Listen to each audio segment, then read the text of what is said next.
नमस्कार, मैं doctor Rishikant Aharwal, director Jabalpur chest and allergy centre. आज आपके सामने एक छोटे से टॉपिक पे डिस्कस करना चाहूँगा, एलर्जी। आप लगभग सभी लोग एलर्जी का नाम सुना है और एलर्जी के बारे में बहुत कुछ जानते हैं, पर एक्चुअल में एलर्जी है क्या? एलर्जी हमारी बॉडी का इम्यून रिस्पॉन्स है जो कि हाइपर एक्टिव हो जाता है, पर्टिकुलरली एलर्जेंस के संपर्क में आने से। वो ऑर्गेनिक एलर्जेंस भी हो सकते हैं, वो इनऑर्गेनिक एलर्जेंस भी हो सकते हैं, वो फूड पार्टिकल भी हो सकते हैं। आमतौर पर एलर्जिक रिएक्शन जब होती है तो उसके सिम्टम्स हमारी बॉडी में किस ऑर्गन का इन्वॉल्वमेंट है उसके रूप में नज़र आते हैं। यदि खाने से एलर्जी होती है तो यूजली पेट दर्द हो जाना या स्किन के ऊपर रैशेस निकल आना। यदि सांस में एलर्जी होती है या हमारे फेफड़ों में एलर्जी की वजह से हाइपर इम्यून रिस्पॉन्स होता है तो सीटी सुनाई देना, जिसको हम अस्थमा भी बोलते हैं।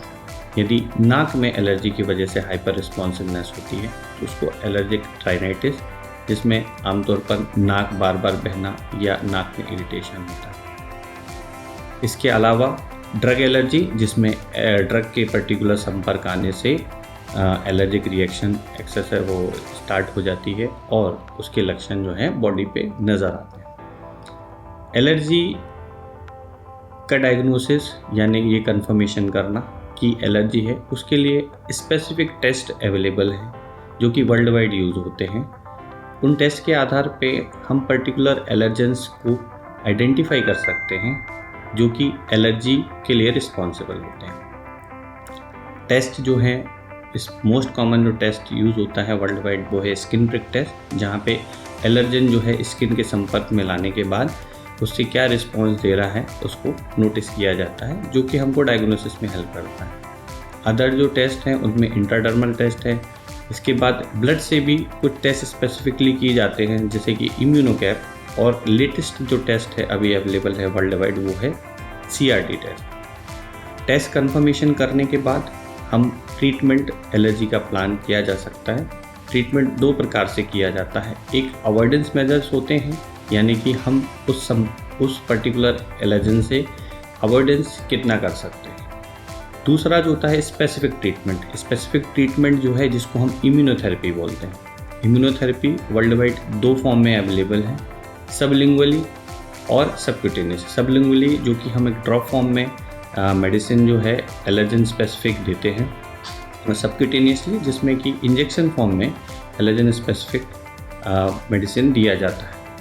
इम्यूनोथेरेपी के काफ़ी अच्छे रिजल्ट्स हैं और जिन लोगों को स्पेसिफिकली अस्थमा है या एलर्जिक राइनाइटिस है या फूड एलर्जी है, इन सब की केसेस में एलर्जी इम्यूनोथेरेपी का बहुत अच्छा रिस्पॉन्स है। इससे पहले ऐसा माना जाता था कि शायद एलर्जी का ट्रीटमेंट कुछ भी नहीं है, बट क्योंकि आज के evidence based medicine, modern medicine की वजह से आज एलर्जी का काफ़ी हद तक कुछ ट्रीटमेंट अवेलेबल है जिससे बहुत ही अच्छा रिस्पॉन्स है। एलर्जी की प्रैक्टिस थोड़ा स्पेसिफिक प्रैक्टिस है, जिसमें एक specific doctor with specific technique से ही टेस्ट को परफॉर्म किया जा सकता है और ऑथराइज या स्पेसिफिक स्पेशलिस्ट द्वारा ही ट्रीटमेंट दिया जाना चाहिए।